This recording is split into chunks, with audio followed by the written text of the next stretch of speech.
Well, welcome to another episode, Pound for Pound Boxing Report, episode 280. I'm your host, Michael. Joining me this week, Gail from Communities Digital News, Jacob from Jab Hook Boxing. What's going on, lady and gent? Hey, everybody. We're going to put on a show almost as good as the halftime with no polls involved. I still haven't seen it. I had to work. I Do had to work yourself a last favor. night, so Yeah. I got it. I got it on the DVR, but I haven't seen really much at all of the Super Bowl or none of the halftime shows. So Yeah. Well, let me put I'll it probably this try. way. After you watch that, after a lot of other guys watch that, I think they're going to start incorporating pole dancing into some boxing training in the gyms pretty soon. Yeah, I've heard people She was talk about channeling it. her hustlers role. You what? Impressive. All right, carry on. I've heard folks talk about how it's the best, and I'm like, okay, now, I have to Prince, folks. That's all I got to say, Prince. For those who are new to Pound for Pound Boxing Report, Pound for Pound Boxing Report live YouTube show, podcast, as well as blog discussing all things boxing. The motto is, when boxing is good, we'll talk about it. When it's bad, we will talk about it. Bottom line, if it concerns the sweet science, we will talk about it. If you want to find out all the information regarding Pound for Pound Boxing Report, the blog page is the place to go to. p4pboxingreport.wordpress.com. You check the top right of the blog page, you'll find links to where to find us all over social media, where to find us on all platforms that carry podcasts. The links to donate, got a Cash Me and PayPal donation link there. And also, last but certainly not least, the link to my fitness page on the site. I am a online coach for Beachbody. I do regular Let's Build Together challenges, usually every month. Again, I'll keep saying it until I get it. I hope to get Gail and usual guest Daniel on, take part of the challenge, or even buy a fitness challenge pack. If you are interested in a fitness challenge pack, or products like Shakeology, things like that, just check out my online coaching page on Pound for Pound Box Report blog page. Let's get things going. Recapping the events that took place over the weekend. Let's get started. Well, this fight actually didn't take place last weekend. It took place midweek. Unusual Thursday night championship card that took place last week. Headlined by took place in Miami. Demetrius Andrade versus Luke Keeler was the main event for Andrade's title at middleweight WBO version. And I'll go to you, Gail. I don't have much to add about this. Andrade scored a knockdown seconds into the bout. Had his way throughout in round, I want to say 8th round stoppage. I could be wrong. It could have been 7th, but midway point of the bout, bottom line, you can discuss the fight if you want. The thing I want to talk about most is he got this fight out the way. Okay, fine. The question is, what is next? We've heard rumors that Eddie Hearn sent out a proposal to Jamal Charlo, which they claim that Charlo turned down. You still got Triple G out there. You got Billy Joe Saunders, who Andrade talked about fighting after this fight with Keeler, be it at 160, or Andrade said he's willing to move up to 168 pounds to fight Billy Joe. As most boxing fans know, they were supposed to fight last year until Saunders test positive for a PED. So briefly talk about the fight if you will, but more important, and you can comment as well afterward, Jacob. What's next for Boo Boo?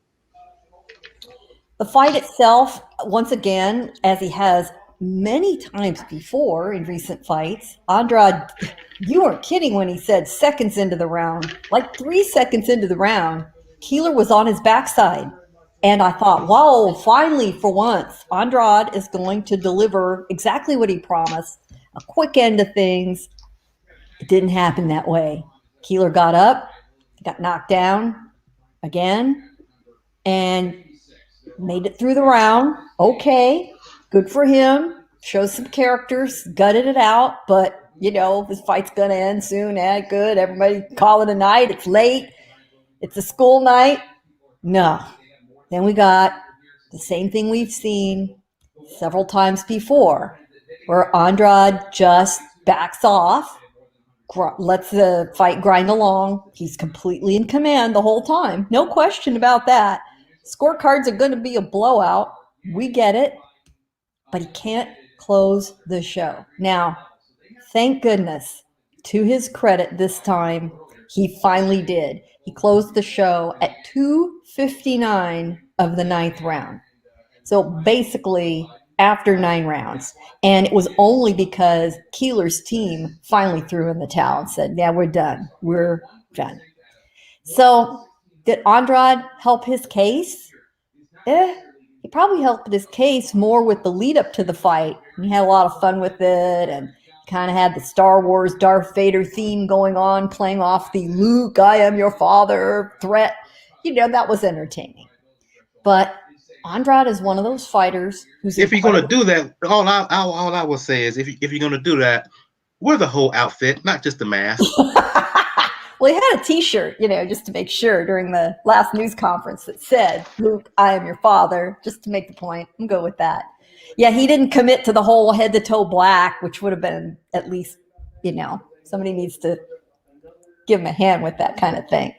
But here's Andrade's problem. It's not, he's not alone in this.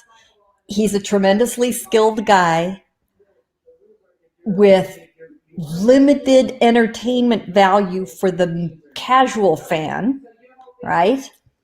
And not enough star power to overcome that to make the risk reward ratio worth it to guys to whom he poses a threat. That's not an uncommon problem. And different guys have that risk reward ratio for different reasons, but he's right there. So yeah, it is legitimately tough for him to get a fight with the big names. But Eddie Hearn, his promoter, if he wants to advance Andrade's cause, he has to make it happen. He's got to get it done. It's going to take a fight with somebody like a Saunders or a Charlo. And, he has to force the issue. It's on him. It's not on Andrade at this point. He is what he is. He needs to have that star-making fight, and he's not going to get it backing off against guys like Keeler, unfortunately. Maybe what it really takes is for someone worthy of him across from him to really turn up the heat. And we'll see. So Hearn has made a lot of assertions about who's gotten offers and how much they are. Many of you have probably seen video of him with Radio Raheem claiming to show him email. I'm not so certain about the veracity of all that. But we need now for Hearn to make the fight. Do not pass go. No excuses. If I'm Andrade, I'm on top of him like crazy. I agree to some creative financing. Maybe the winner takes a swing 20% of the purse. There are ways to get it done. We know that when guys really want to make fights happen, they get it done. And one of those fights happened on the undercard. So Andrade, unfortunately, right up against Roman and Akhmadaliev, taking a fight like this, and that didn't help either, making him look good. So he's got to get very serious at this point. He's, I believe, 31 years old, if I recall. TikTok. He can't screw around. Yeah, he's 31 years old. He'll be 32 before this month ends. He cannot screw around. Now, I'd be great with a Saunders fight. Frankly, I'd prefer a Charlo fight. And I think there's a lot of interest and audience appeal to that fight. So, get it done, guys. Stop talking. Stop making excuses. Get it done. And we talked about that. We're going to talk about that Akhmadaliev Roman fight because in a bit, because we kind of gave a full warning what was going to happen last week. We said that Roman was on upset alert. I see Daniel from the Inscriber has joined us. Get him into this discussion as well. But I'm going to Jacob first. Kind of piggyback off of what Gail said, your reaction to what you saw. And I think Gail is just being polite and just saying that Andrade he's a talented fighter, but when you look at the package in full, he's kind of anodyne, which is a fancy word of saying he's boring in terms of style and even in personality. Even as he tries to talk trash, it doesn't go over that great. He Are doesn't you have that. are you trashing his trash talk? I mean, let's just have to be honest here. He tries, but it doesn't go over well. Much like when Klitschko tries to, you know, talk or whatnot, it just didn't always go over well Let from it a be personality. noted that Andrade is being compared to Klitschko on the pound for pound report. That is creativity in action, my friends. I mean, it just doesn't always. It doesn't go over as well as it does when other. But when he talks mess, you can feel it. You can feel it. He means the shit when he has something to say. Other fighters, you can tell they mean it when they have something to say, or at the very least, is highly entertaining, it's funny. You just don't get that with Andrade Jacob. And put that all together, it produces what Gail has said: high risk, low reward. So, what does Demetrius Andrade have to do in and out of the ring to change that? So, lot to unpack here. First off, I want to kind of address the whole Eddie Hearn thing. So, I did see that video. I think I even sent it to you guys. But um, that video, what I got from that video about the offer to Charlo is that he sent it to Charlo directly, which to me isn't really an offer. Because Charlo has his management team, and and he was saying that they can fight on Showtime, and all a bunch of different things. But really, if you want to make an offer to someone, you send it to their team with all the details on there, and draft up some type of contract to get the ball rolling. Doing things So on social. grandstanding without much sincerity. Well, I mean, you can send emails to people's personal emails, or do stuff through Twitter or through Instagram, but that's nothing. It's not going to hold up in court. That, hey, I made this offer. Like, an offer has to be legit. Like, there's got to be something behind it. So I think that Hearn will pay the money to do it, but I think he's going about it maybe in an unprofessional way, to maybe try to make them look bad. Um, but that being said, what does Andrade have to do? So Andrade, he has to take some responsibility in this, because the name, people watch the sport of boxing and most combat sports for the potential of action. They don't want to see guys, using the skills of the sweet science. I mean, there's been rare exceptions for, like, maybe someone like Floyd, or that's been like a defensive fighter, that people marvel at, but he was also widely hated, and people he played that villain role very well, in the sense that people kind of tuned in to see if he would lose, and he kind of like hung out that possibility that he could lose, because of the person he was fighting. But deep down, everybody knew that he wasn't going to lose. Um, but Andrade has to, he has the abilities and the skill. Like, he was in this fight where he could have put him out. I think a lot sooner. Keeler wasn't. I didn't see anything from Keeler that showed me that he was any threat to Andrade. He was very off balance, and just he didn't seem to have a lot of power, and he wasn't really doing anything to Andrade. And so to kind of carry a person like that, when you're that many levels above him, it doesn't make you look good. And like Gail said before, it wasn't fan friendly. So people that make the money and people that get the fights are typically fan friendly fights.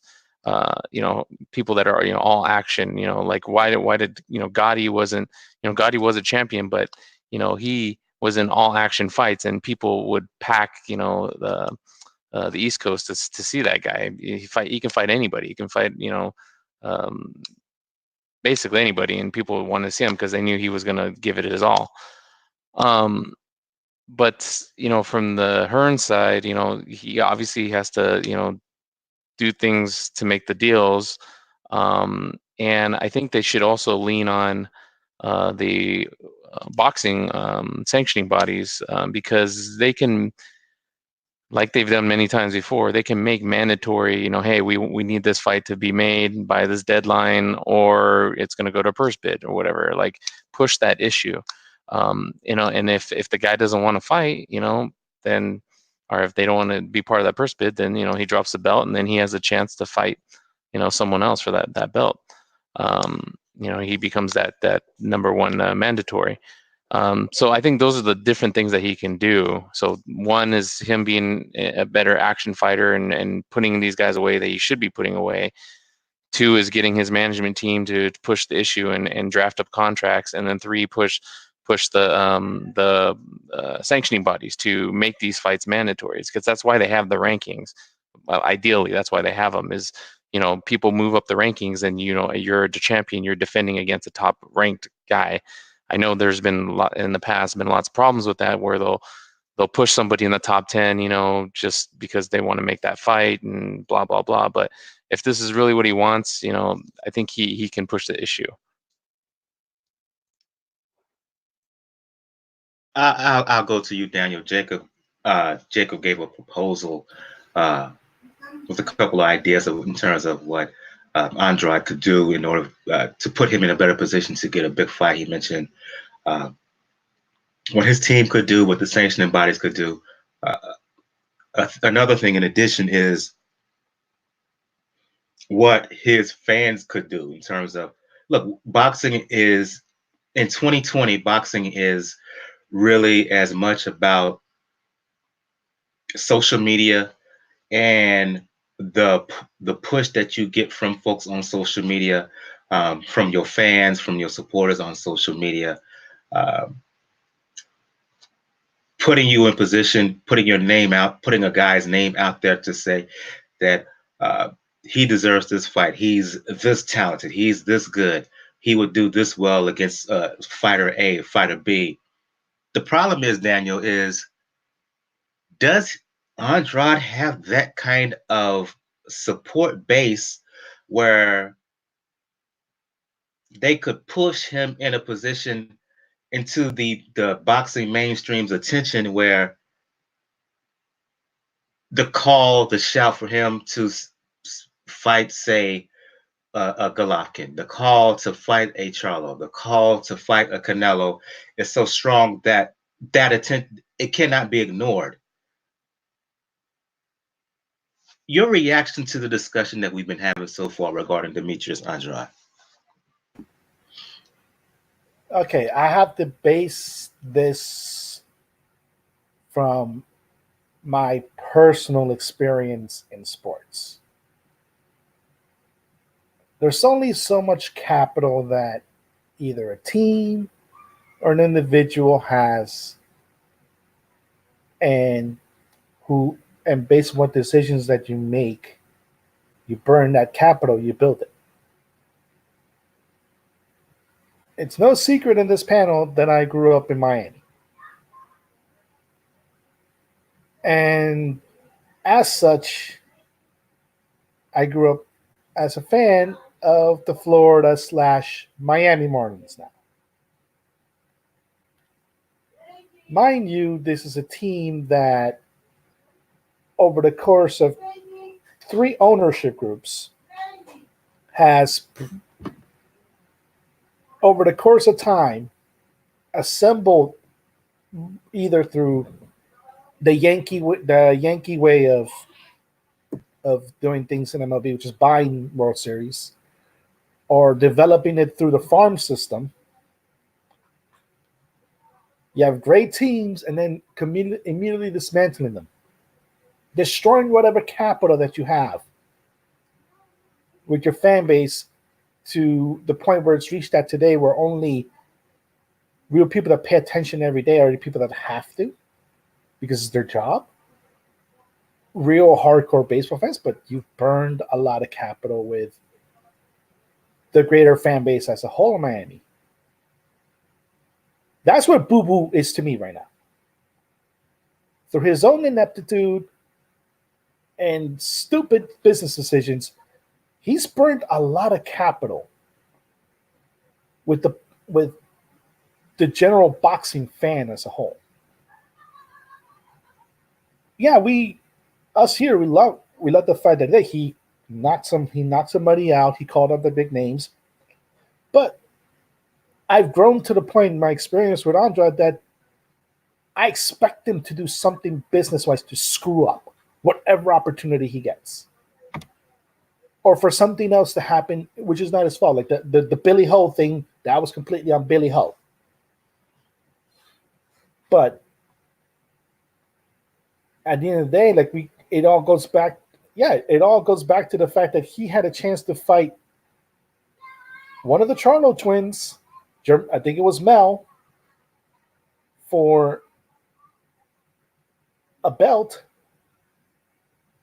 and everything was set up. It was Showtime hyped it up, the debut of Demetrius Andrade on Showtime, only for him to back out of the fight because he decided to listen to Jay-Z, a man who, as much as he's done in the world of music, in the world of business, really is not in the boxing business to be an actual promoter. We all know he kind of did this to just find more ways to screw with Al Heyman, who we has had personal issues with his wife. And ever since then, I just expected him just to do things. I don't think he can do anything. Like, if you lean on sanctioning bodies, okay, to make the fights, making them mandatory, he can do that. But now I fully expect him to screw that up. You sign with the zone when you make a deal, okay. Somehow you're screwing that up as well. I feel bad. I think it's almost with Andrade, for as talented as he is, for as skilled as he is in the ring, whether it was 154, middleweight, even like when he's proposing going, like you mentioned, Mike, going to super middleweight to fight Saunders. I don't have faith in him to fully execute it. And it's not even just skills in the ring. I expect outside factors or his own ineptitude. Are you saying he's Cheddar Bob in 8 Mile, going to shoot himself in the leg? Yes. Perfect. That is the perfect analogy. He is Cheddar Bob. He is Cheddar Bob. I fully expect him to Cheddar Bob himself, no matter what opportunities he gets. That's where I am mad with Andrade. And I feel bad that I am at that point, but he hasn't proven to me anything otherwise. So Daniel, what do you think? Is it lack of confidence in his skills, laziness? What? Okay, let's go back to the genesis of this, like I mentioned. The genesis of this is when he listened to Jay-Z rather than taking the male fight. And part of this is part of it is on the Floyd model, where everybody expects to get Floyd money without, in all honesty, putting in the work that Floyd has put in to earn that money. Boo bought into that. And I guess he kind of figured that Rock Nation would help in the marketing aspect. But marketing is a two-pronged affair. There's only so much a team can do. You yourself have to bring in something to the table. Otherwise, you will just be seen as marketing.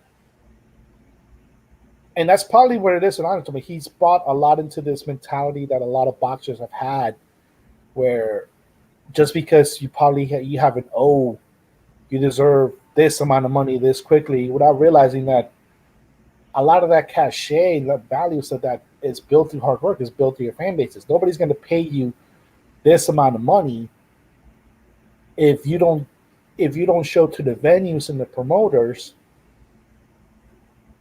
that you can bring in that money to at least some way.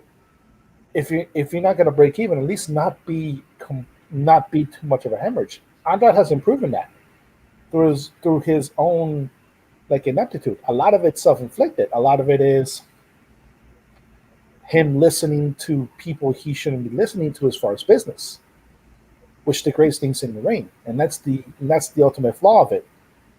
We're not. This is not being judged based on what you can do in the ring. We know what he can do in the ring,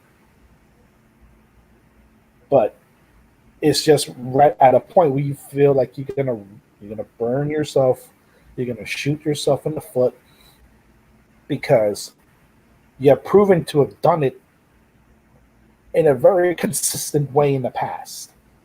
Well, somebody needs to sit down with Andrade and tell him, listen, you have not been a good enough student of Floyd.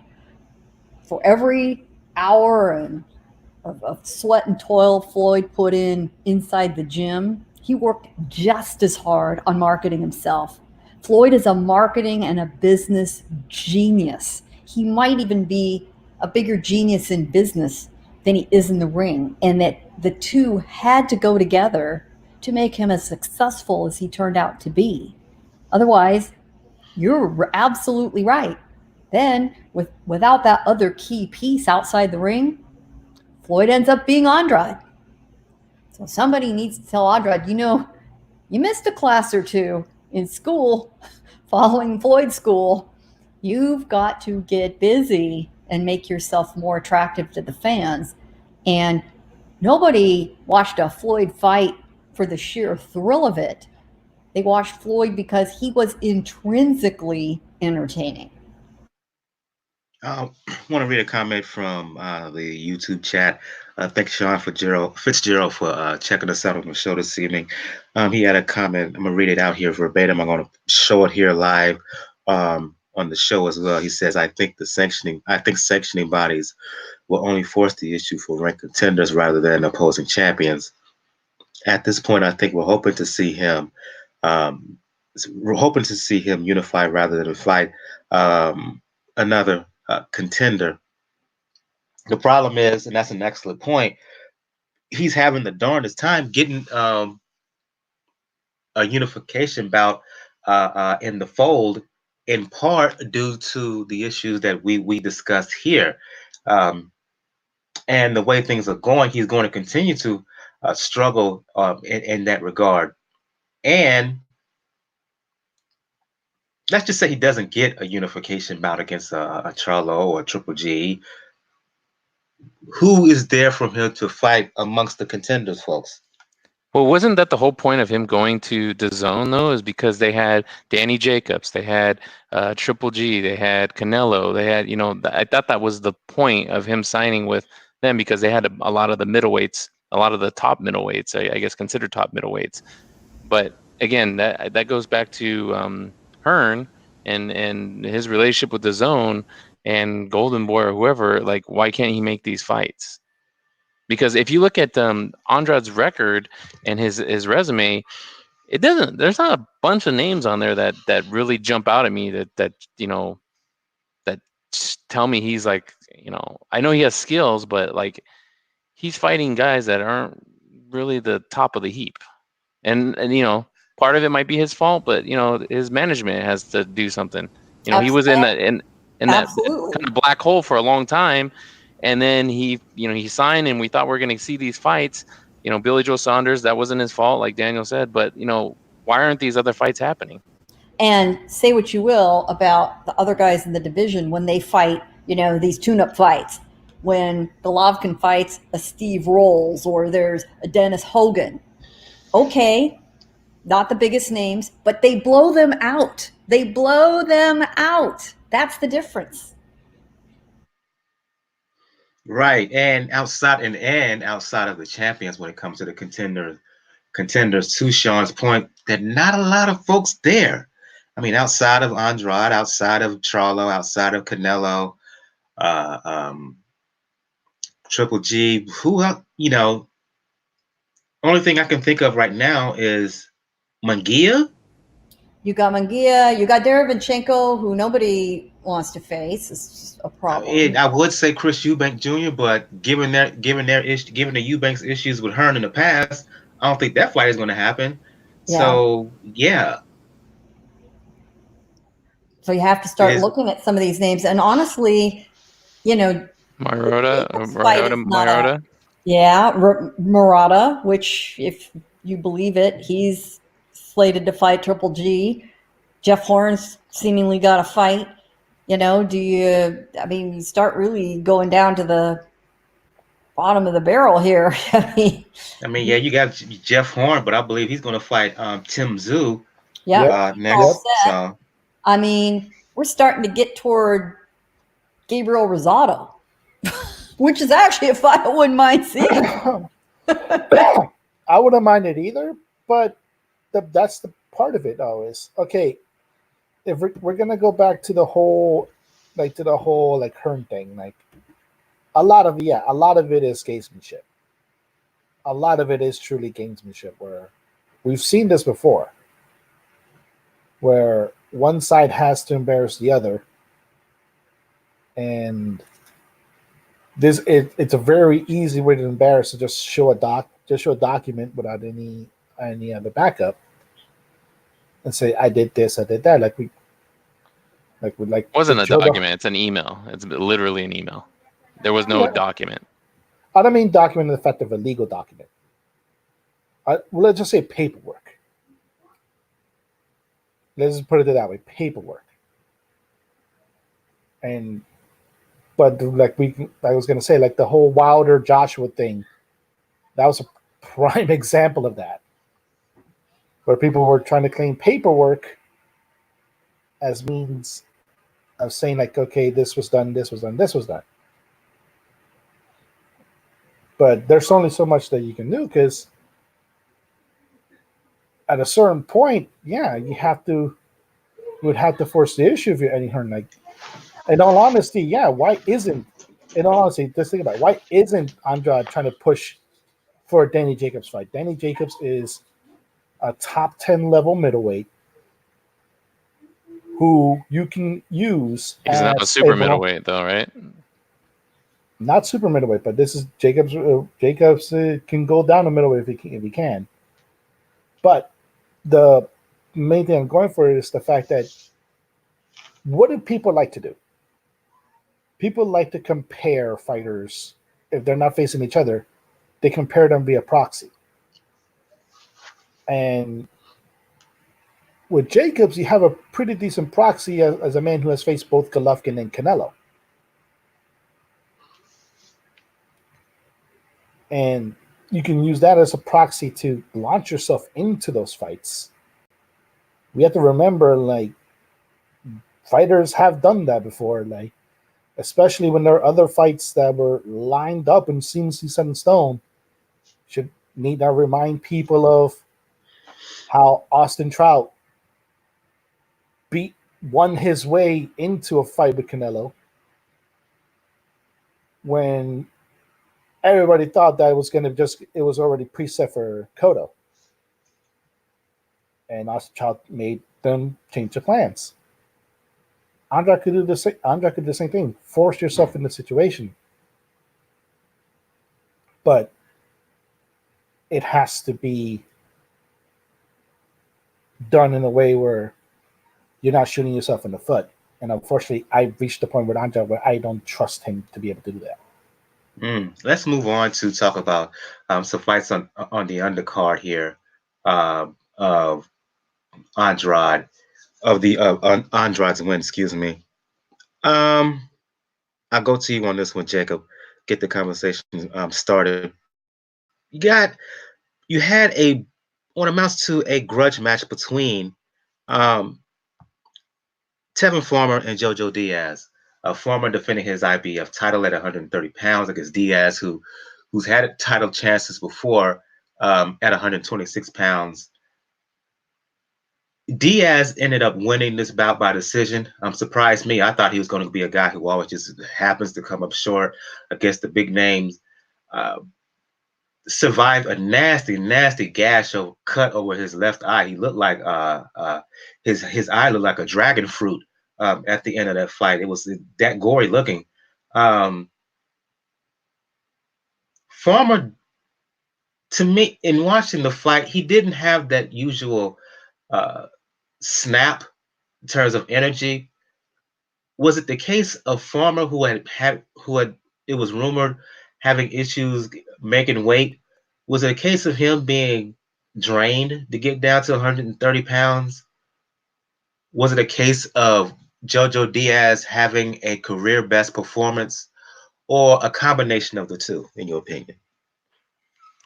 Well, I don't know.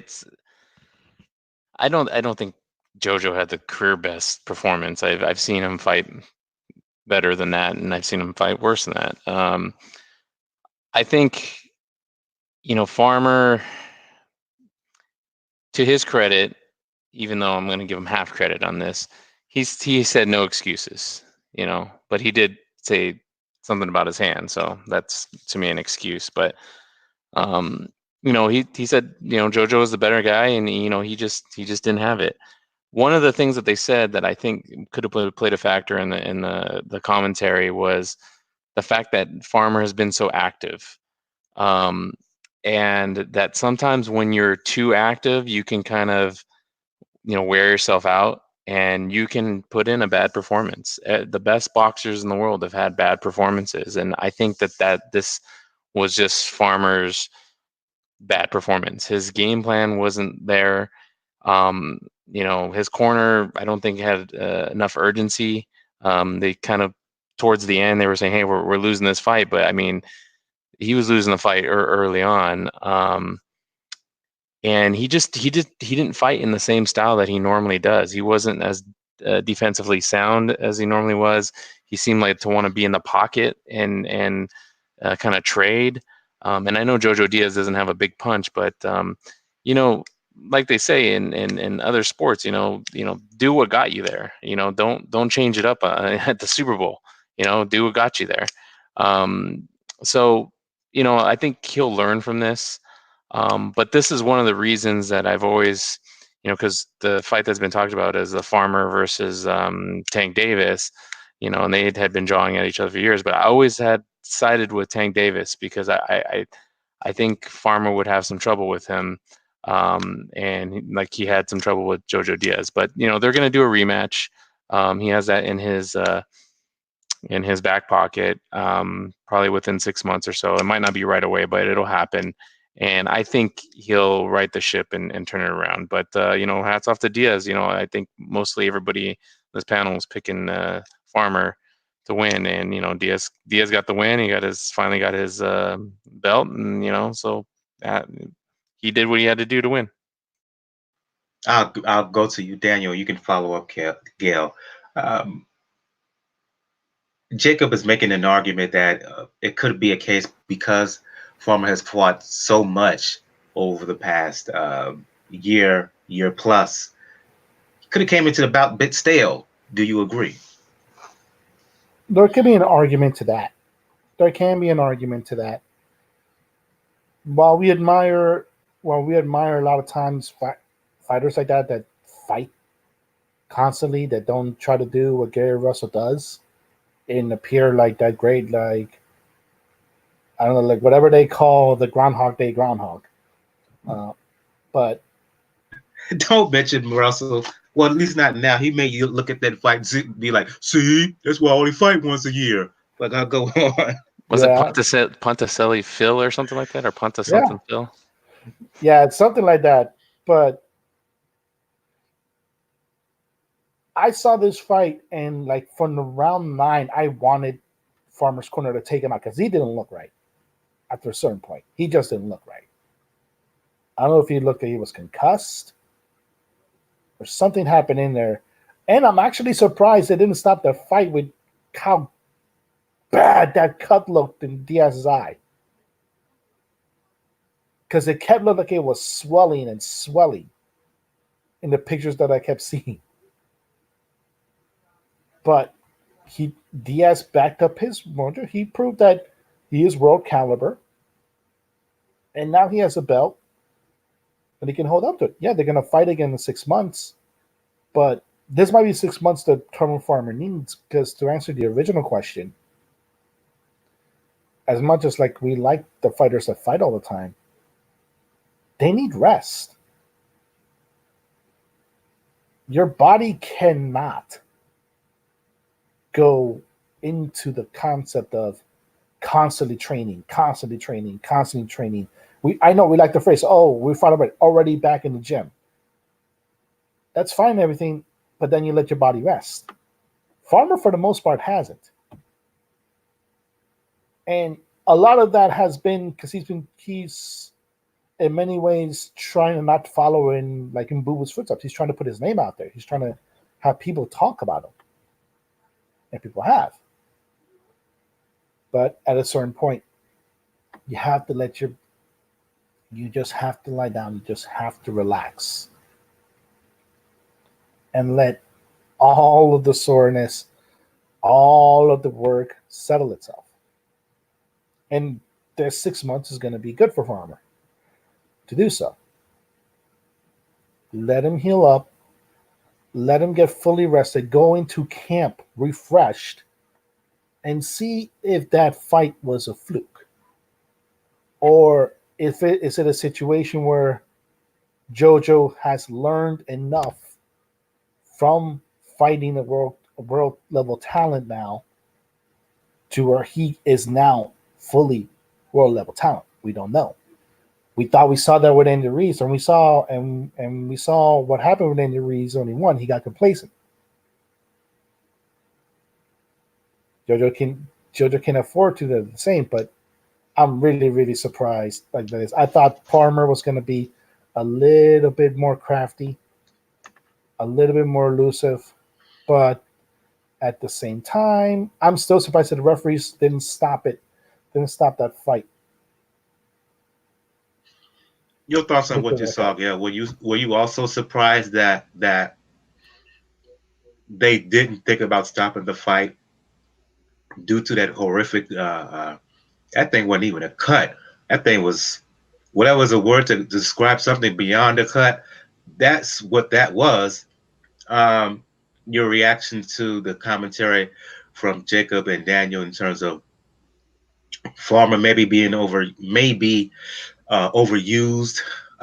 in the lead up to this fight. I'm not sure that we're giving Diaz Jr. enough credit. I've seen Diaz a lot based out of Southern California. If you go to enough Golden Boy cards, believe me, you've seen JoJo plenty of times. And he has gone through a lot the last couple of years. And all of the physical and mental challenges he's had, because he's also admitted to having battled depression during this time, ended up making him a lot tougher. The best possible thing that prepared him for this fight was losing to Gary Russell Jr. He took those lessons and he applied them here. That's the difference between, something like an Andy Ruiz performance against Joshua. Diaz did this by, he was forged by going into the fire and getting burnt by Russell and saying, okay, why'd that happen? How do I fix that? How do I better myself? He also has gone up in weight. All those things put him in the right place. Maybe Farmer had a bad night.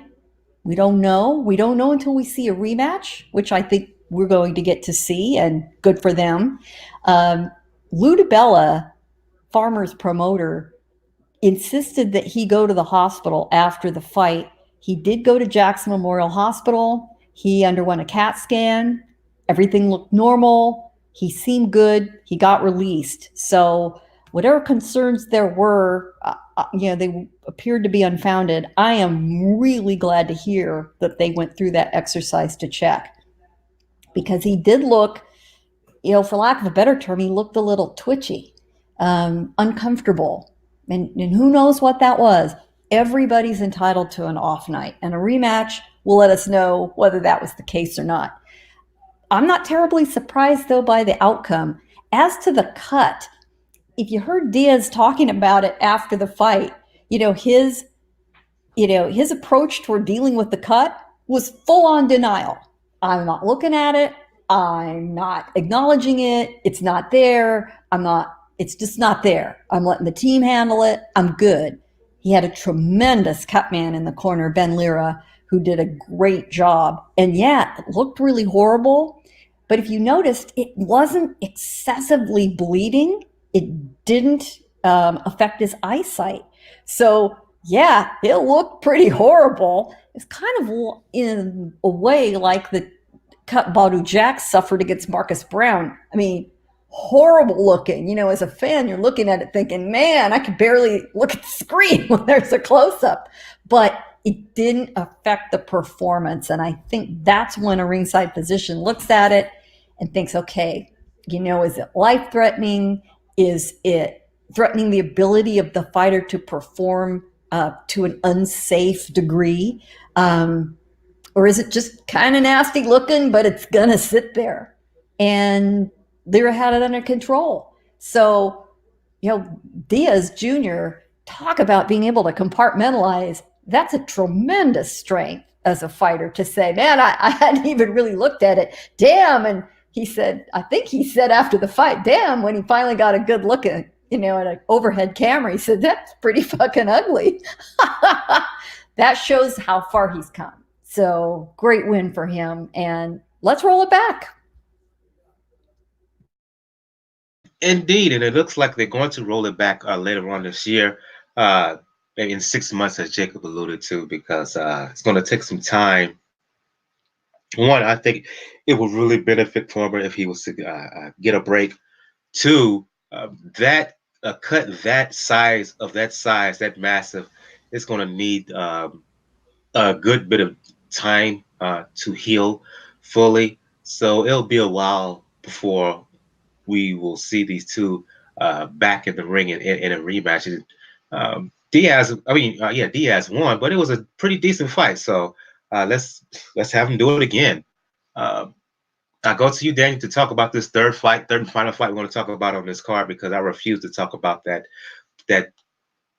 quote unquote so-called match that took place before Andrade and before Andrade's win, because as I've said before, as I've said numerous times here, I do have standards, so I'm not going to talk about that first round joke, because no, and as many exclamation points as you want, but we kind of hinted that MJ Akhmadaliev had a very good chance of scoring the upset over Daniel Roman. Matter of fact, when we previewed the fight last week, we said that Roman was on upset alert, and in a very good bout, Akhmadaliev defeated Roman. Close bout on all of the cards.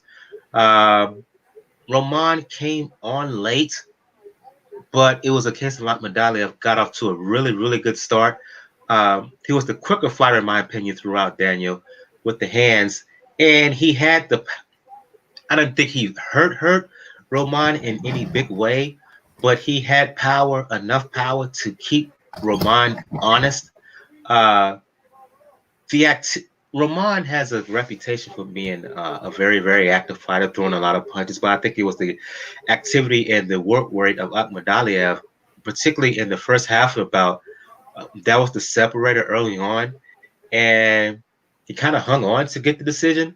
But I think the decision win on his behalf was well deserved, as Akhmadaliev, MJ, is now unified WBA IBF champion at 122 pounds. Your thoughts on the fight? I'll be honest, I did miss it live, but I did see the highlights of it. And you can pretty much tell that Daniel Roman looked like a guy who was coming back from injury.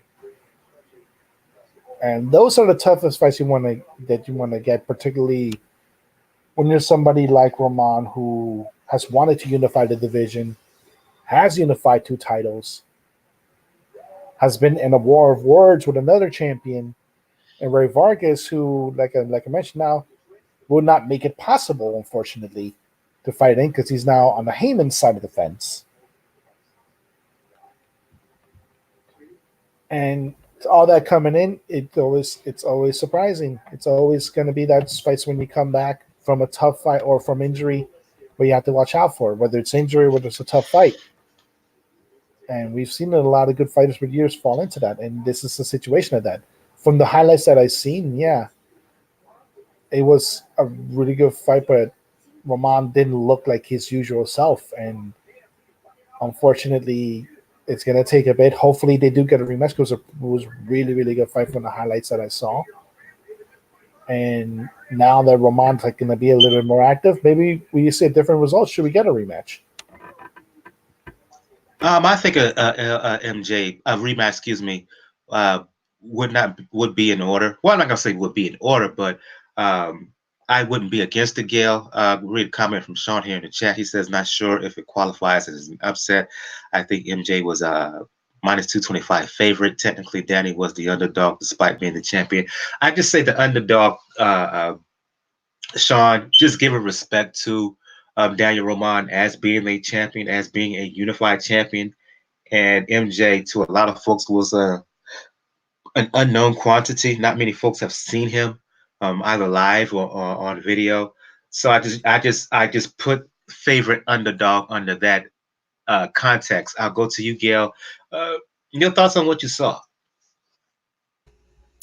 I've had the advantage of seeing Akhmadaliev early in his pro career through work with main events. Very, very impressive young man. He has put in the work in the amateurs. He's one of these guys from Eastern Europe with that amazing pedigree. So you look at the pro record and think, man, 7-0, 7 fights, really? That's it? But there is a wave of guys like this, talent coming out of Uzbekistan and Ukraine and Kazakhstan, and they are ready, they are hungry, their work ethic is impeccable, and it was a super good style matchup for the fans and a real risk for Rahman.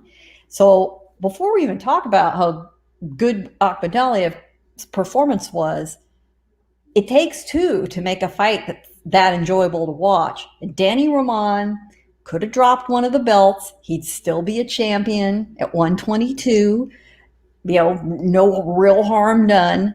But he didn't. He did not shirk the fight. He didn't duck him. He took it. He gave it his best. It was a risk. He lost.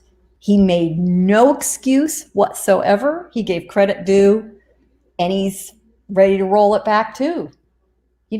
That's what a champion is about, a real champion. He's already got a few losses on his record, so he doesn't have that phobia about losing an O, which I think is intrinsically healthy. And he was ready to go. He took it. He came up short this time. Very close fight on the cards. It was, razor thin. It was a point either way, a round or two either way. And no shame in that.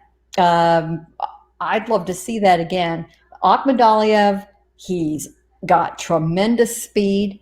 His footwork, the one asset that most of these Eastern European fighters have in common, overall their fundamentals are great, but it is their footwork.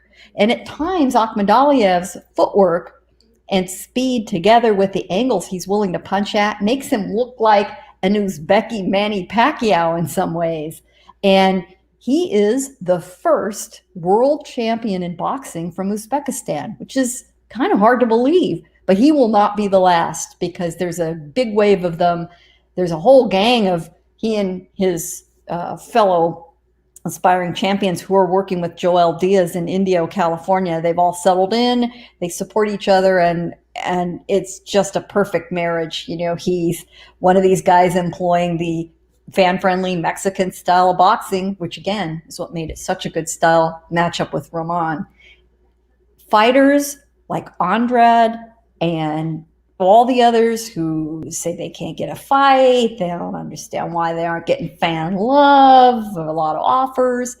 They need to watch this fight. And the attitude of both guys, willing to risk it, go for it, not worry so much about a loss, is just taking on the chance of the challenge.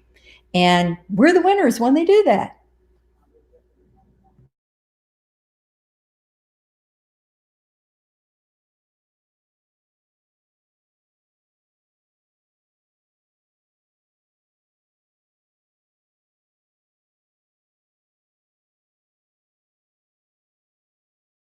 Hopefully, Mike doesn't have any technical issues again. I'll comment. Gil, I'm glad you brought that up about the whole Roman thing. Sorry. I was on mute, folks.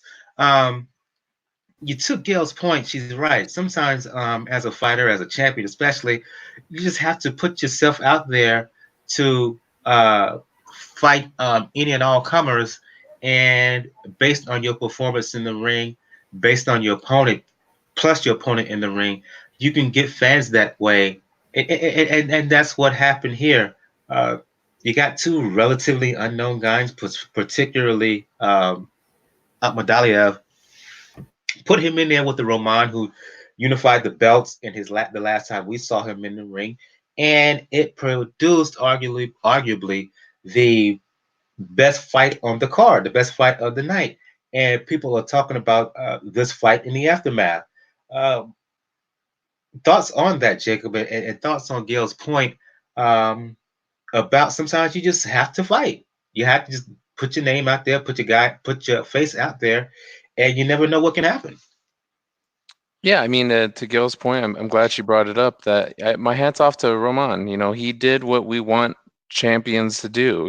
He didn't duck anybody. He didn't make any excuses. He was coming off an injury, but he's the champ, and so people are going to be gunning for him. The target's on his back, and so he couldn't get the Vargas fight, so he fights this guy who he probably didn't know. There's not a lot on this guy because he's got the pedigree, but he hasn't had that many fights. But he was up for the challenge, and so my hats are off to him. That's what we want to see. We want the best to fight the best at when they're in their prime, not like down the road when both guys are faded, or maybe a young up and comer takes out the old guard. Those are fun fights too, but this is kind of the best scenario. So my hats off to him. It was a really good fight. I did see some deficiencies in Akhmadaliev, and I think Roman can do some things differently to handle him if they do a rematch. He's very aggressive. He throws a lot of like hard punches. And I believe he's open for the body, and Roman is a good body puncher. I think he beat Doheny that way by attacking his body, and he did do a lot of good body punching in this fight. But yeah, it's a pretty competitive division. Akhmadaliev is a good addition to that. He's a unified champion now, and so hopefully we can see him. Hopefully we can see them running back. I think Roman put up a good enough fight to garner that. But if they don't, or they fight further down the line, if MJ still has the belts, then that'd be great. It's an entertaining fight. It was the best fight on the card, and so they stole the show. Follow-up question here, everybody. Akhmadaliev, 25, southpaw, got a bit of a cocky style that can attract fans, hardcore fans. How far do you think he could take it as champion, but particularly at 122 pounds? You got Navarrete there, you got Ray Vargas there. He could run it back with Roman, and you also got Inoue, who's probably going to move up to 122 pounds eventually. How far do you think MJ could take it here as a belt holder at junior featherweight? I don't think I personally don't think very far. I see a lot of issues that he can get exploited. I think Navarrete would maybe rip him a new one. And Inoue, I think that would be a very tough fight. And I think Roman can beat him. I think if he does a few things differently, maybe doesn't come out to a slow start and counters, I think he can beat him. Gail, Daniel, your thoughts? He is just 25 years old. Despite the amateur pedigree that got him this far, he has only got now, minimum of professional fights. I think he has a very tough time with Navarrete. I really do. I'd stay away from him just now. The Vargas fight would be very interesting, and that's a style matchup issue because if you recall the Vargas fight against Tomoki Kameda, Vargas was able to outbox Kameda, who's, pretty good offensive fighter. I wouldn't mind seeing Akhmadaliev and Kameda, which is a very audience-friendly fight in Southern California, where Kameda, believe it or not, has a pretty good following still. You put those guys on an undercard or as a co-main. That's kind of an interesting fight. You see how he does. The Roman rematch makes a heck of a lot of sense. You even toss him in against, opponents that crazy Azat Hovhannissian. You've got Ronnie Rios here in Southern California as well, which is where he's based. And it really makes sense for Akhmadaliev to do some more fights in Southern California to let the local fans see him. He has learned the lessons of Golovkin's promotion when he arrived in the United States very well. He is working extremely hard to learn English. He's done a pretty good job. He's a very agreeable guy in person. He's a very friendly personality. I think over the next couple of fights, we'll see, how much that can all take root, and that'll go a long way. I would say if he was asking me for one unsolicited piece of advice right now, it's don't get anywhere near a Navarrete. Other than that, have your shot at the rest of the division. Same for you, Daniel? Yeah, it's a fan-friendly style. It's a good style to fight, MJ, but if you put him in front of Navarrete, I'm going to pick Navarrete. I'll give him a shot against Vargas because Vargas tends to fight in a certain style that, although wins in fights, that gets stale at a certain point. But like I mentioned before, very unlikely we're going to see that fight going into it since he's moved to the Heyman side of the street. So, and no, I would not put him anywhere near anyway. Last comment from Sean in the chat before we move on. He says, agree with Gail 100%. Danny is a champion in and out of the ring, genuinely kind. I think he meant to say genuine kind of individual, a true warrior. Fighters like him, like Danny, are what fans love about the sport. Let's move on to one more fight before we go into the news here. I'm going to rely on you guys for this one. Yordenis Ugas, former perennial welterweight contender, fought Mike Dallas Jr. Saturday night, I believe it was.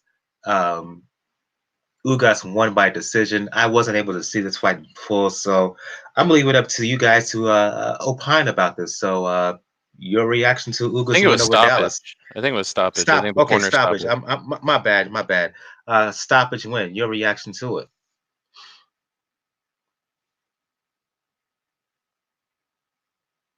I'll go. Yeah, I mean, Ugas is. I like Ugas. I think he's a good fighter. I think Dallas was wildly overmatched in this fight, and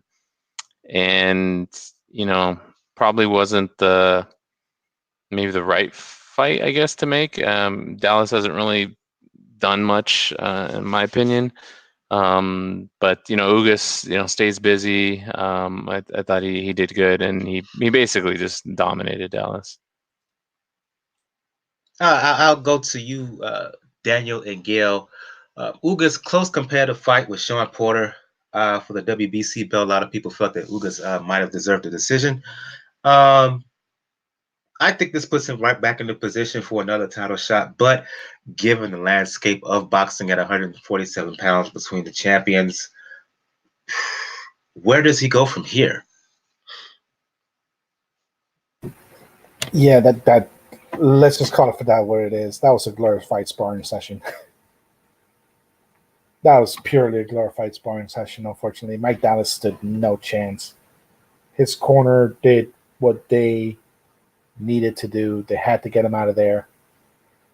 And I don't see anything where Ugas gains anything from it, in all honesty. I don't see any real gain from it. Okay, you can say that, oh, you can try to get a fight with Porter, you can try to get a fight with the other PBC guys, but you proved it against, like I said, somebody that was at best 1 or 2 weight classes above their pay grade. So it's not a surprise. It doesn't really say much to me. He's probably going to have to has to go into guys that are a little bit better grinders. I wouldn't mind seeing him versus Granados if he's targeting those type of guys. But this fight really didn't say anything to me other than the fact that Mike Dallas was best at 140.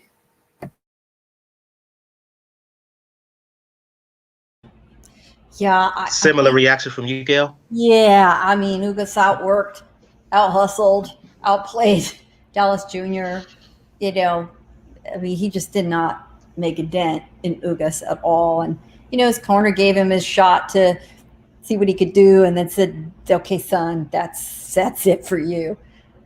Ugas, has a real problem. He's 33 years old. He's a tough style matchup for anybody.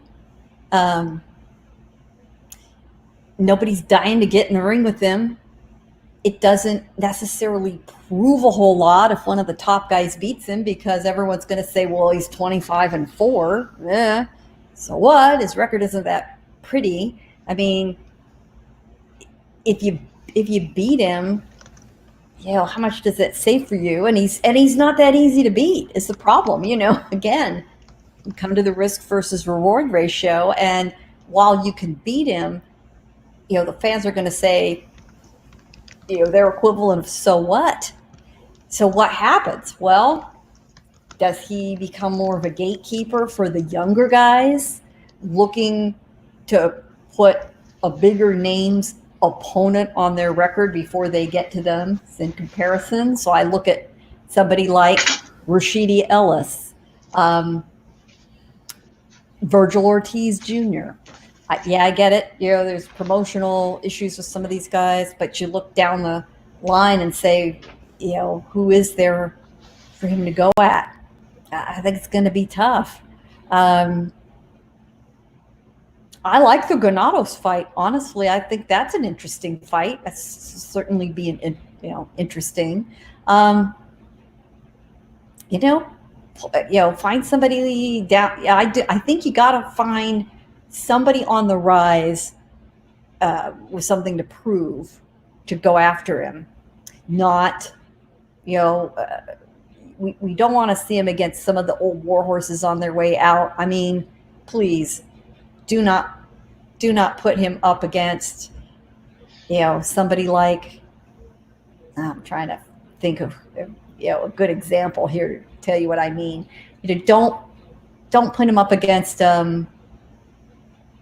a Robert Guerrero, okay? Oh God, no! I mean, please but Guerrero does put tickets in, butts in the seats. He sells tickets. No, Gil. No. No. I'm saying I can see the wheels turning in a promoter's head. Hey, what about no, don't really do that. Danny Garcia. He should fight Danny Garcia. If they're contenders. Danny Garcia didn't have that great. I think he didn't have that. They're both on PBC. He didn't have that great of performance. He's trying to get back into title contention. Spence is on the shelf. I mean, Garcia's gonna wait till he gets Pacquiao or Spence. Yeah, I think so. And you know what? And there's too much of a risk of a guy like Ugas derailing a payday for Garcia if he loses. I mean, he is not going to take that. So we're basically saying this because in favor of Garcia and him getting a payday, who's already a rich man himself. I mean, we just talked about how Roman took a risk, and this is what we want fighters to do. So it shouldn't be about that. It should just be what's, these, like Mike said, I think Ugas has earned a shot. He had a good fight against Porter. Arguably he won that fight, and he deserves a shot. And Danny Garcia is right there in the outskirts, so why not make that fight? I'm not saying that in favor of Garcia. I'm saying that because that's what Garcia is going to do. He thinks of himself as a guy who wants a big name. He thinks of himself as being, for lack of a better word, elite and deserving of this big fight in the mega showdown. To him, a fight against Ugas is a step down. Absolutely. To him, he feels he's going to belittle himself by taking that kind of a fight. Yeah. When he got the big money pot, when he got the big pot of mandatory. gold, when he has a big pot of gold, proverbial gold at the end of the rainbow with a Spence, or especially a Manny. Yeah, I mean, in Roman's case, that was a mandatory. So his decision involved dropping a belt, and he didn't do that. Garcia doesn't have to worry about that. I mean, Ugas is not going to be made a mandatory for him. That's not going to happen. I mean, it sucks, but it's part of the game, unfortunately. Absolutely right. I guess my point is that we should, just because he thinks of himself as, and he is a big name, and I know he's waiting for the Pacquiao and the Spence fight, but if he doesn't get those fights, I mean, I'd rather him fight an Ugas than, even though it's a dangerous fight. I think that's, I like the boxers to take a risk and whatnot, but I'd rather him fight him than his last opponent in that fight. I mean, no, I'll side with Jacob on this front and Manny on this front. It'll be proper punishment for the rough Salka thing. Never forget. Never forget. Never forget. Or the fact that he knows Mauricio Herrera beat his ass in Puerto Rico. And the only thing that saved his ass was that he was in Puerto Rico. So I wouldn't mind that fight, just because you can tell that Ugas probably can beat Danny Garcia. And that, I wouldn't mind seeing Angel Garcia eat a whole murder of crows at that. Indeed. So yeah, it's we're not saying it pro Garcia or anything like that. I don't know. I don't think you're taking this personally, Jacob, but unfortunately in 2020, that's part of the deal with these dudes. That's part of the deal with these fighters. Don't like it, but we have to deal with it. Unfortunately, let's move on to talk news here. And first news bit, I'm gonna switch it up in terms of what I put in the docket here, on the description when it comes to YouTube, or even when in terms of the docket that I sent out to everyone here. And the reason is because we got some late breaking stuff from Gail, some stuff that we heard on the rumor mill, and I'm going to give the floor is hers with this first story, and regarding some potential unification bout in the light heavyweight division. Talk publicly now, Gail, what you was telling us privately. Well, it appears through a couple of sources, all of whom are pretty good, Boxing News 24, and also Kelly Pavlik and his show, The Punchline, that we've got apparently an inquiry that's down to selecting a venue for a fight between Artur Beterbiev and Dmitry Bivol this summer in St. Petersburg, Russia, even with a specific date being proposed, August 24th. And apparently the source of the information is the General Secretary of the Boxing Federation of Russia. So call him the Bob Bennett of Russia, who has confirmed he's had this inquiry for a possible August date. That is a hell of an interesting fight, and there's a lot of enthusiasm being expressed for this fight. Now, both of these guys will have a fight prior to that. Beterbiev's already got a fight scheduled in March, and Bivol has talked about a fight in either March or April. And there's just a lot to like about this fight. So the fact that the news has filtered out quietly and started taking hold among boxing hardcore and is getting such an enthusiastic reception, that's only going to make it of more interest for everybody involved to make this fight. I'm real happy to see Matchroom and World of Boxing, who Bivol works with, and Top Rank joining forces for this fight. It's just a heck of a good fight and a real 50-50 fight for both, given the styles that they both employ. So you've got the power puncher versus the technical fighter, and may the best man win, and the fans win either way. Going to you, Daniel, your reaction to this. Oh, Birdman hand rub all around. This is an awesome fight for many, many good reasons. Beterbiev needs a challenge that is actually world caliber, consensus world caliber. And Bibble needs a really, really good test, because say what you want about that. Say what you want about how he looked against Joe Smith. I agree with Joe Smith in many ways. He did look like he got a little bit rocked in a couple of the late rounds with some of the punches that Joe Smith was throwing. And we know for a fact that Beterbiev hits like a mule. That's going to be an interesting test for Bobo. The onus is more and more on Bibble more than anything. Because unfortunately, the MO with him has been, if he feels he can knock you out within the first 3 or 4 rounds, he's just going to outbox you. And while that is very great from a skill standpoint, that's very great from a standpoint where you don't take a lot of risk in the fight, especially when you know you can easily beat your opponent.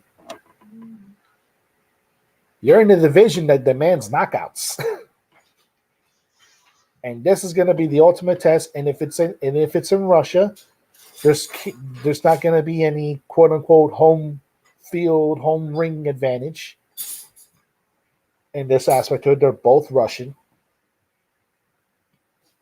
So that's going to be a very interesting fight. And again, partners. Top Rank, Matchroom, The Zone, ESPN. They're showing they're going to work with each other. Now, the only thing is the only question I have is this going to be on The Zone, or is this going to be on ESPN Plus? Well, first of all, we have to get some more word about this in terms of confirmation. First of all, I want to say that Jacob, he had to dip out early. If you want to talk the sweet science or you want to talk movies with Jason, you can check him out on Twitter. You can follow him on Twitter at JRATM23. You can also check him out. He's a sometimes guest of the Wrong Reel Film and Movie podcast. So I want to thank Jacob for joining us on the show. In terms of word about this fight happening, in terms of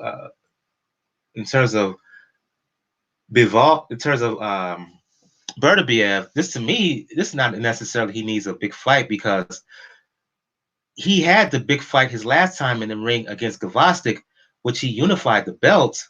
BCIBF has a mandatory coming up, and then if he was to win that and then get this fight with Bivol, just the train keeps rolling. He'll make a serious case that he's the best in the world at 175 pounds. But to your point, Bivol would need this fight more than anybody else, because of the fact that he's with Hearn and the Zone, and all the other major players at 175 pounds reside with Top Rank. Good look for him. He would get the big fight that he desperately wants. On paper, this is a fantastic matchup.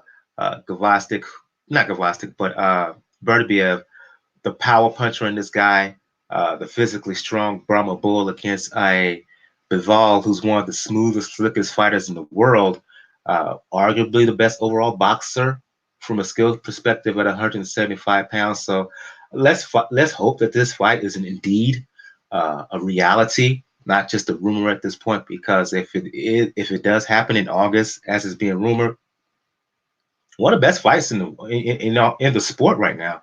I love it. I love it. Let's move on to women's boxing. I'll get this conversation kicked off with you, Daniel. Clarissa Shield calls herself the GOAT. Cecilia Brækhus is still arguably in the eyes of many the top fighter in the world, pound for pound for women, undisputed welterweight champion, undisputed unified welterweight champion for who knows how many years at this point. But the best matchup in the sport in women's boxing has just been signed, arguably, as Katie Taylor, who is unified undisputed champion at 135 pounds. She has signed a deal to fight Amanda Serrano. It was just announced over the weekend. Serrano kind of spilled the beans, and then Eddie Hearn kind of doubled down. March, April, Daniel. Two of the top five women's boxers in the world.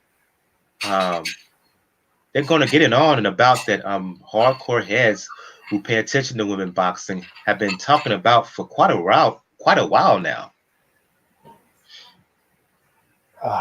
This is the part where I gotta say, cue the LeBron meme.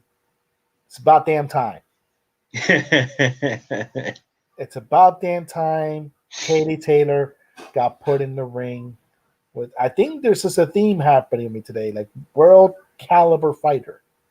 Even more so than the Delphine Pearson fight, which many people would argue she lost. Oh no, Pearson is a great fight. I'll give you that, but we're in a sport where names say more than anything, unfortunately.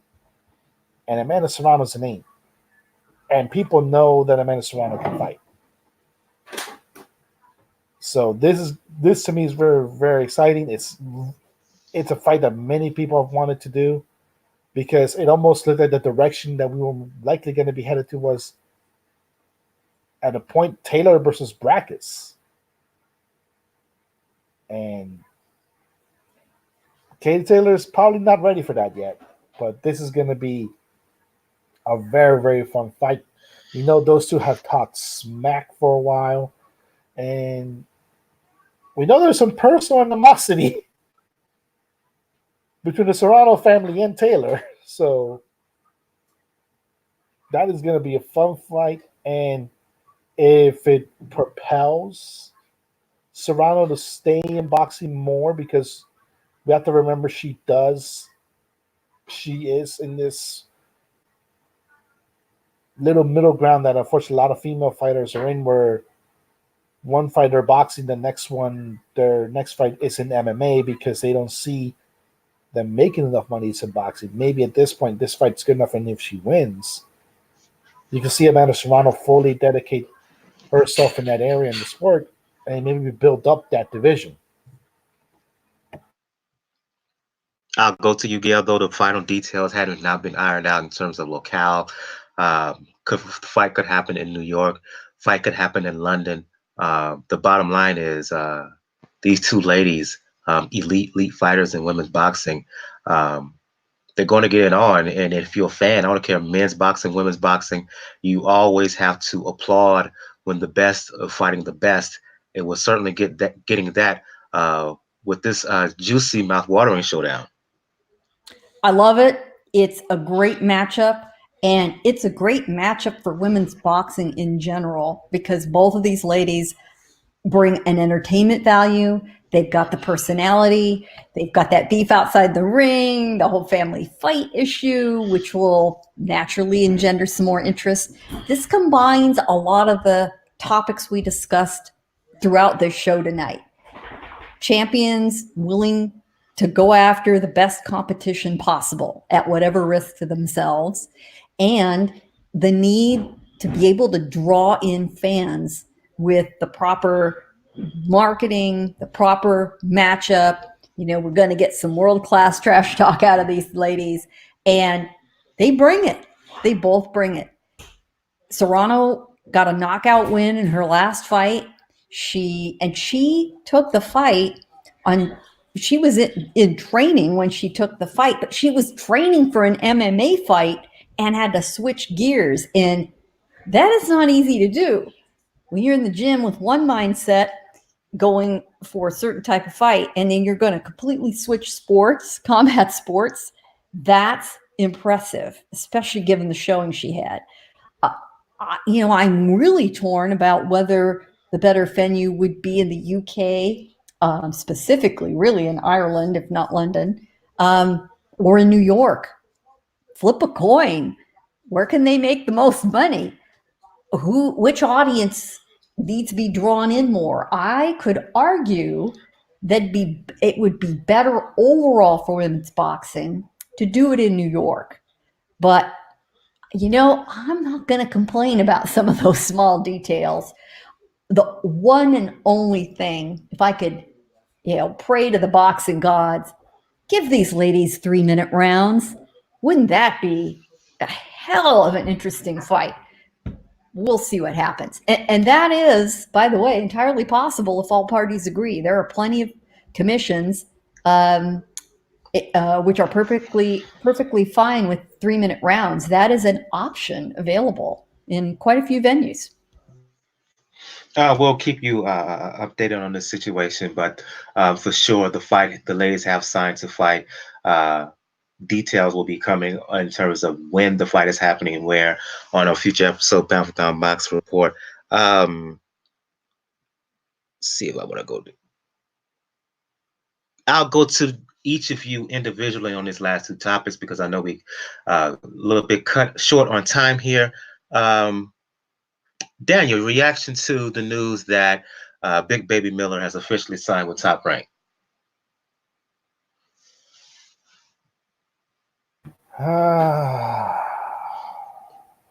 Jesus Christ. I'm sitting here with my mic off, laughing my ass off, thinking, all right, how are you gonna approach this one in 30 seconds? I'm not sure that's possible. Yeah, I'm like, okay, I somehow get it. They're showing confidence in Fury in that way, in a sense, because you're trying to line up challengers for him. At the same time, this is a man that got caught how many times? In how short of a time? Popping for PEDs? And how recently was it? Yeah, I would. I'm like, Bob, what are you doing? I do get it at the same time, though. I legitimately do get it at the same time. Like you genuinely have to build yourself in the heavyweight ranks at this point, because the zone has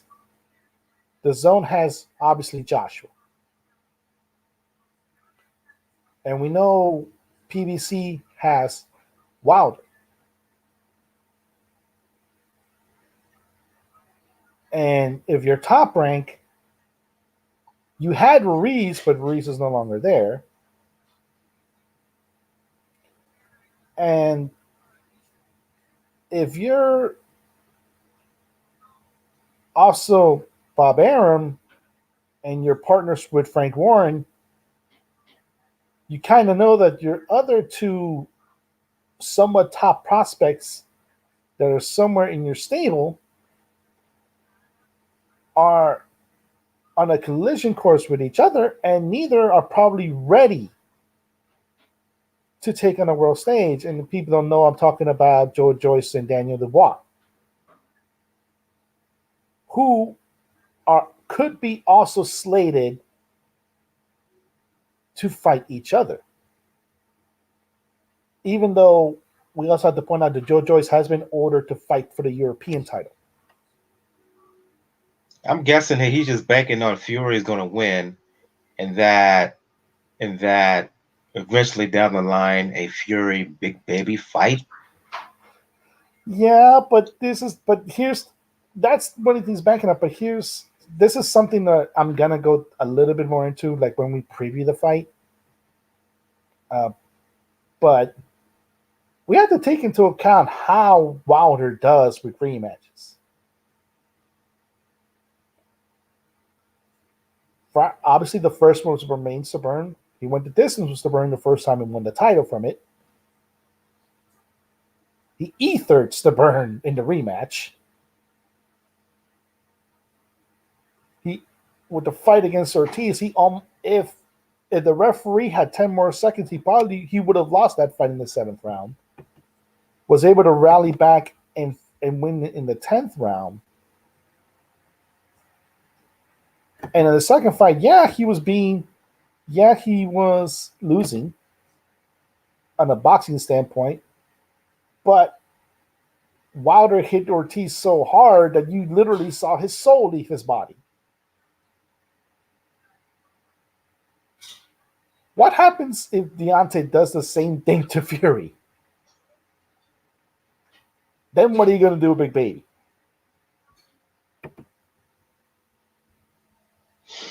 Yeah. Yeah. So that's a weird signing. I'll go to you on this one, Gail. This story here, kind of a worst kept secret situation here. Fight between talking now anyway. BA IBF champion at 118 pounds. We've known for a while now that he's going to fight in the United States in his next fight. Arum has officially announced it, but the cat's out the bag. Inoue is going to fight John Rael Casimero April 25th, Mandalay Bay in Vegas. They held a press conference Inoue in his representation in Tokyo, announcing the bout.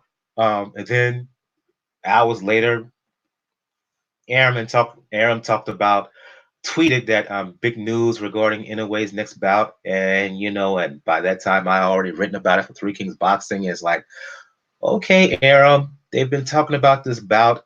This bout has been rumored ever since Casimero beat Tete in November last year, and he basically said he wanted a fight with Inoue. Inoue responded basically hours later. Inoue, they already held a press conference in Japan. What are you doing? Cat's out the bag, sir. With that being the case, thoughts on Inoue and Casimero fighting in April at Mandalay. And for those who don't know, the fight will be aired on ESPN. I'll forgive Grandpa Bob for this one. I mean, maybe he got up a little late, the time difference, language, oh, whoops, my bad. Maybe Inoue and his team didn't quite understand about the announcement or didn't think anybody speaks both Japanese and English. Who knows? I'm just glad for the fight. I think it's a great matchup. It'll be a lot of fun. It's very fan friendly. What's the theme then of the show? This is definitely a match that sells itself. I like the venue too. There hasn't been a good quality championship fight at Mandalay Bay in some time. It's a slightly smaller venue than kind of the big dog venues, MGM Grand and the T-Mobile Arena. So that's a wise decision. I mean, the other possible venue could have been somewhere in Southern California where you're going to draw plenty of Japanese fans and Filipino fans. But Vegas is a good second choice. I'm not complaining a bit. I don't care who announced it. I'll be there. And this should be a lot of fun to watch for as long as it lasts.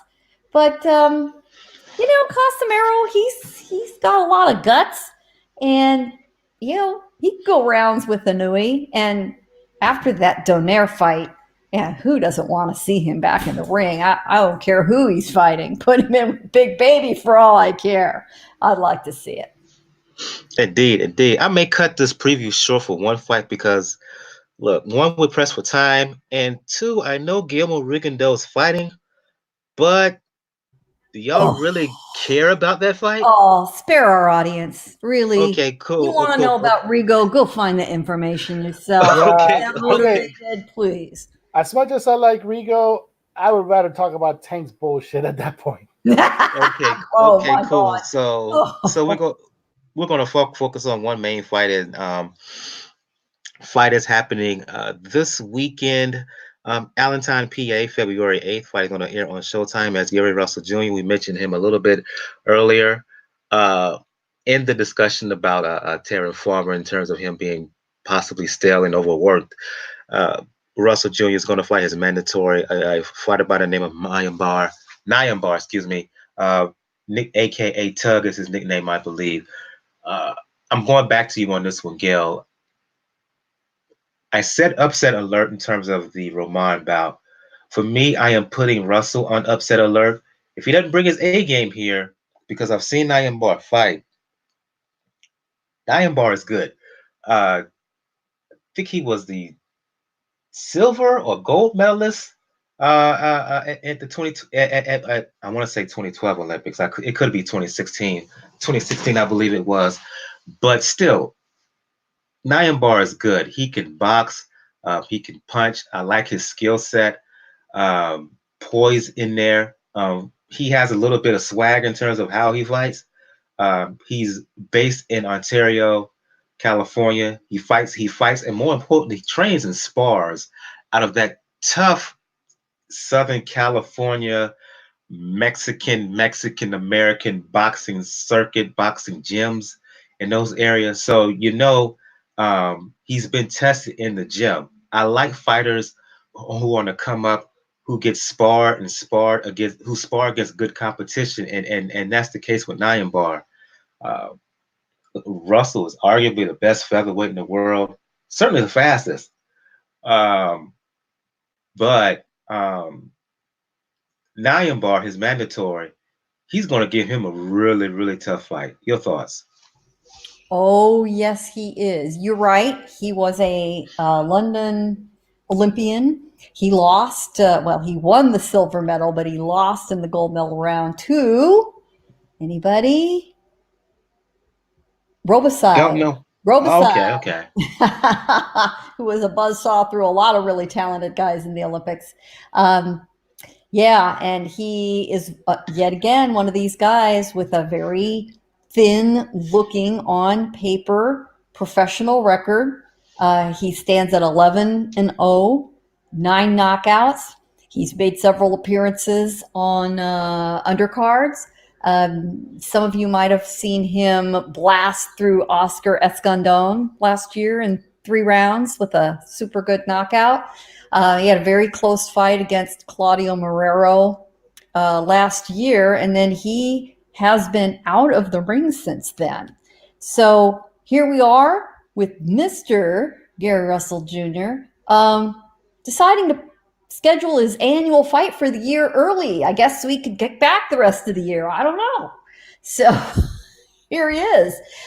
And you are right. He has got a lot to worry about. We're all going to be looking at this fight this weekend, and we might be thinking back to the Roman Akhmadaliev fight and thinking, I got some deja vu all over again. Russell's going to have all he can handle with this guy.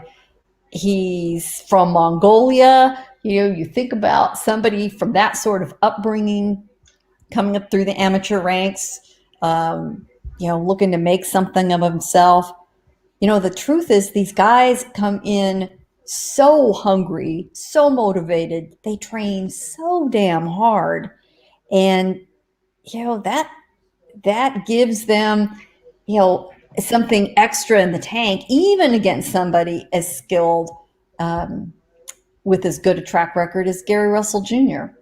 And, it is just not helping him to fight so infrequently on any level.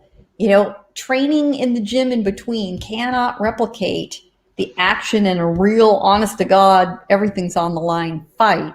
Plus, he goes away for a year at a time, and because he isn't a spectacle in the ring, fans forget about him. The hardcore all know about him, but that's it. So we're going to see, what he's got to put up against somebody who, if he runs away with Russell's title, he's going to make the most of it. And whether he's marketable in the long run to a bigger audience, who knows? But you're absolutely right. He's made the rounds in LA. He's getting all the good sparring. That hotbed of boxing knows exactly who King Tug is. And he'd love to introduce himself to the rest of the country with a good performance this weekend. So may the best man win. Do you agree, Daniel, that King Tug will give Russell all he can handle, or do you think that because King Tug has limited experience relatively as a professional, and Russell, he is good, he's that he may be just too good, too talented for the upstart mandatory contender? Normally, when you see a Gary Russell Jr. fight, you tend to feel the latter. And that's mainly because of the caliber of opponents he's answered before. I don't think so in this case. I've seen King Tug. That's a dangerous fight for a man who fancies himself only fighting once a year.